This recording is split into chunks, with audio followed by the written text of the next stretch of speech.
Hi there guys, in this video I'm going to show you the most important tips and tricks for your Oppo Find X8. By the way, I'll also be making a dedicated video for the best feature section where I'll show you all the features available on this phone. So definitely check out that video as well, link will be in the description. Now before we get started, please hit the like button or dislike button and comment if possible, it encourages us a lot. With that said, first let's start off with the navigation gestures. Once you turn on the navigation gestures, you can swipe from the bottom of the screen to go home. You can swipe and hold for recent apps. To go back a step, you can swipe from the left side of the screen or the right side of the screen and your phone will take you back a step. For Google Assistant, you can swipe from the bottom left corner or the bottom right corner diagonally and it will trigger Google Assistant. Besides that, you can also quickly switch between applications by simply swiping left or right on the bottom bar of the screen. This particular feature works just like on an iPhone. Next, we also have a quick shortcut to instantly switch between the current application and the previous application. If you enable this particular toggle, you can just swipe and hold from either of the sides to quickly switch to the previous application. Next, we have Flux themes. Now, these are new themes which are completely different from the older themes. Well, at least they look completely different. They look much more like an iPhone. Here's a quick preview. If you like them, do give it a try. Next, we have a pretty cool shortcut to start or open split screen mode. This feature is enabled by default. Just make sure this particular toggle is enabled, and if it is enabled, you can just swipe up using 3 fingers to open the current application in a split screen mode. Some of the applications will not support this feature. With that said, most of the applications, especially third-party applications, do support split screen mode. Next, we have an interesting feature called flexible windows. Now this feature allows you to open applications in a pop-up window. You can open this flexible window directly from the recent apps page. Once you're in the recent apps page, just press and hold on the application and move it to the top. You'll get a semicircular animation at the top, and once you see that, you can release the app and that application will open in a floating window. Now you can move around this app just by holding the bar at the top. Now you can use this floating window just like a regular application. Now we can also resize this floating window by just dragging the bottom left corner or the bottom right corner. If you resize it to become much smaller, it will enter the mini mode. In the mini mode, it will become a standard size and go to the top left corner or the top right corner. Now in this mode, you can just do a single click to open that application in a floating window, or else do a double click to open that application in a full size window. I mean like a full sized application. Next, we can also quickly hide these floating windows.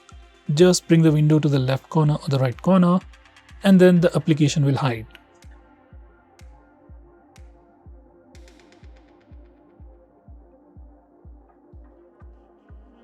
Next, we can also change fonts on this phone. You can choose between some pre-installed ones or just download the ones you like. Now here's the store for that. There are a lot of free fonts and some pretty good looking paid fonts.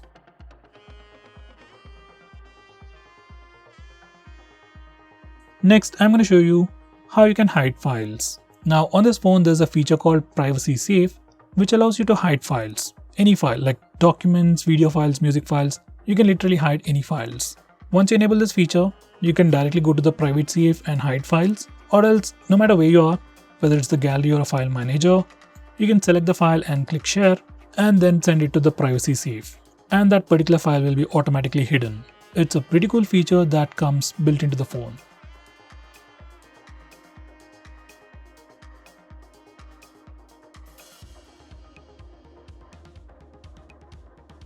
Next, we can also hide applications on your phone.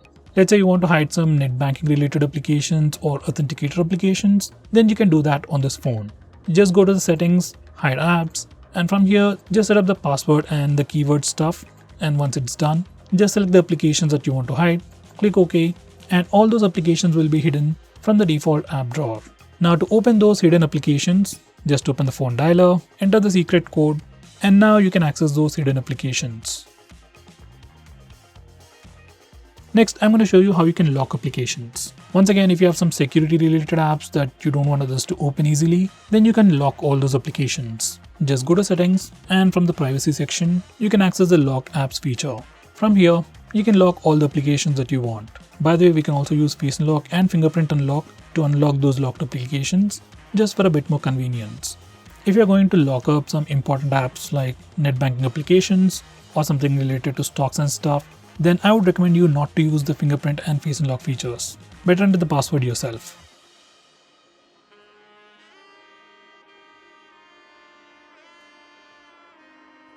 Next we have Smart Sidebar. Now this is another super handy feature. Once you enable it, you can access a sidebar by just swiping from the upper edge. In the sidebar you have some quick shortcuts to some actions and some quick shortcuts to applications. You can just drag any of these applications out to open them in a floating window. You can also drop these applications to the bottom to open applications in split screen mode. It's a super useful feature. Next we have Super Power Saving Mode. Once you enable this feature, your phone will turn on the dark mode and stop all the applications running in the background, and it'll just give you access to 4 applications. By doing all this, you can increase the standby time of your phone. If you are ever low on battery and you don't want your phone to switch off, you can try this mode. Next we have a new gesture called Icon Pull Down Gesture. Now once you enable this feature, on your home screen, you can swipe diagonally on the left side or right side to quickly pull down all the icons near your finger. It's just a quick and easy way to reach out applications just with a single finger. Next we have Swipe Down Gesture on the home screen. By default it is set to search or global search. Once you do a swipe down gesture, you can search for application names or even contacts directly from your home screen. I personally suggest you to change it to notification drawer. Once you do that, you can do a swipe down gesture to pull down the notification bar, which I think is much more helpful.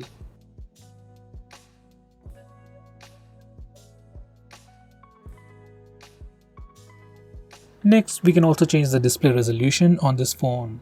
Personally, I would suggest you to keep it at the highest resolution to get the best experience. It affects the battery a little, but it adds to the overall experience, and we are paying for the best experience. Next, we can also change the display refresh rate of this phone. This phone has a display with 120Hz refresh rate. By default, it is set to auto switch. It can save some battery, but sometimes can give you an inconsistent experience. So I'll suggest you to stick with the highest refresh rate. It affects the battery a little, but gives you a much more consistent experience. Next, we got some new live wallpapers. Some are just like videos on loop, some wallpapers react to your touch, and some change depending on the time. For these wallpapers, you can just touch and hold the wallpaper for a quick preview. Right now, we can only use the install live wallpapers. In future, we might be able to use a regular video as a live wallpaper. Next, we have dark mode. You can enable it from the notification toggles or directly from the display settings. And once you enable the dark mode, all the system UI elements change to dark mode. Even some of the stock applications like phone dialer, messaging application also change to dark mode, and even some Google applications like Play Store or YouTube switch to the dark mode automatically. Dark mode helps your phone look much more cooler, helps you save some battery, and puts less strain on your eyes at night. Next, we have always on display. Now, just like the name suggests, it's a feature that puts a clock on your lock screen all the time. Now here's a quick preview.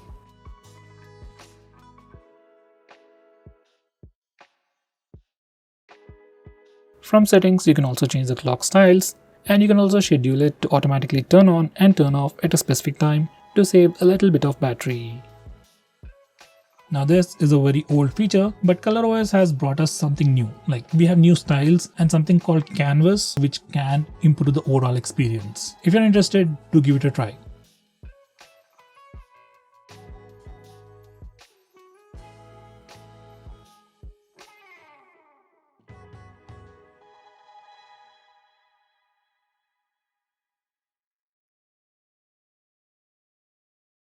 Next, I'm going to show you different ways to take a screenshot on this phone.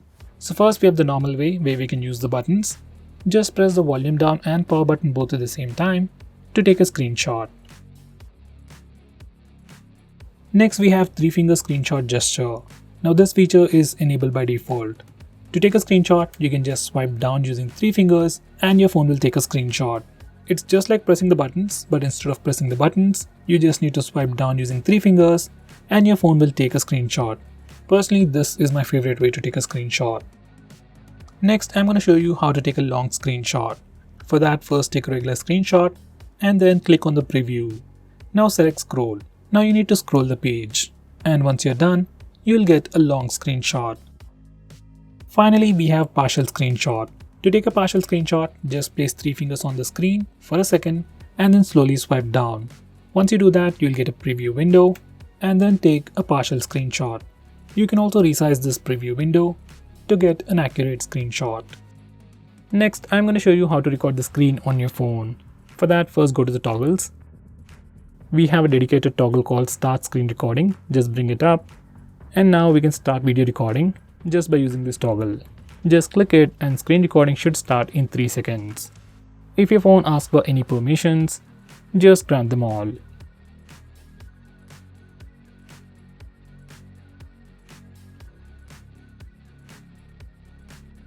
Next, I'm going to show you how to disable lock screen magazine, or you might even call it dynamic wallpaper on the lock screen. First, here's a quick preview of the lock screen, and every time you lock your phone or every time you come to the lock screen, we see a different wallpaper. Some people like it, some people don't, especially I personally don't like it. So if you're like me and if you want to disable it, this is how you can disable it from settings. And now, here's the lock screen once again, and no matter how many times you come to the lock screen, we will have a fixed wallpaper.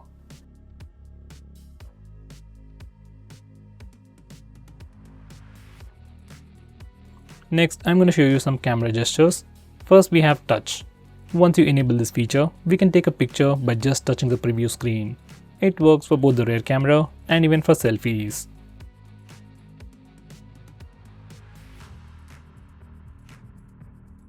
Next, we have the palm gesture, which only works for the front camera, and it's great for taking selfies. Just enable it and then show your palm to the front camera, and your phone will take a picture in just 2 seconds. Next, I'm going to show you how to trigger Google Assistant with the power button. Just enable this toggle and now press and hold the power button to trigger Google Assistant. If you press and hold the power button longer, we will see the power options. If you are using navigation gestures, this is pretty useful.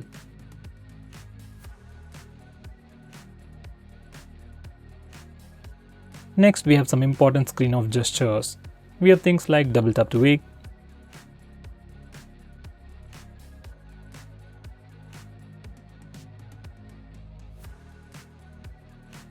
we can also draw a note to open the camera application. Next, we can draw a V to turn on the flash.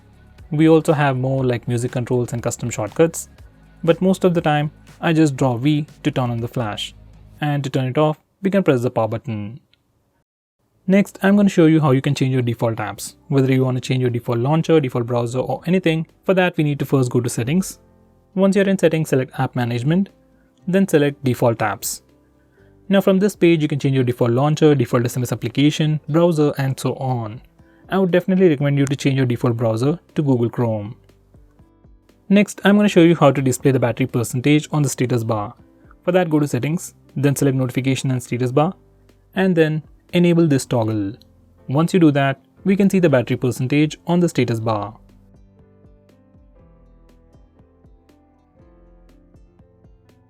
In the same way, if you want to see the network usage on the status bar, enable this toggle.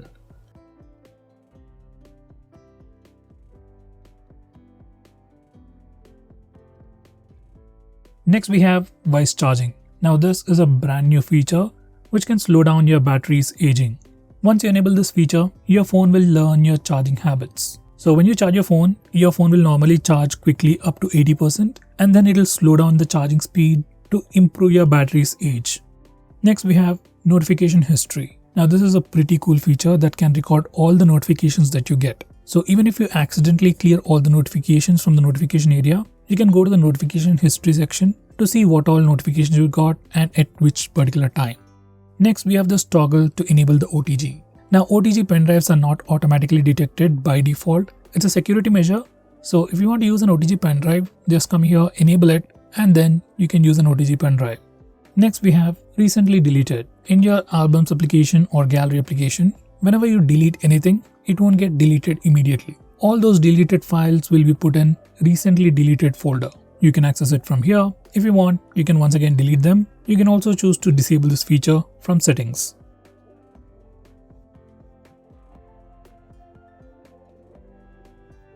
Next, we have app battery management. Now if you want to completely take control of your phone stop applications from auto launching or stop applications from running in the background, to save data or to save battery, you can do all that from here.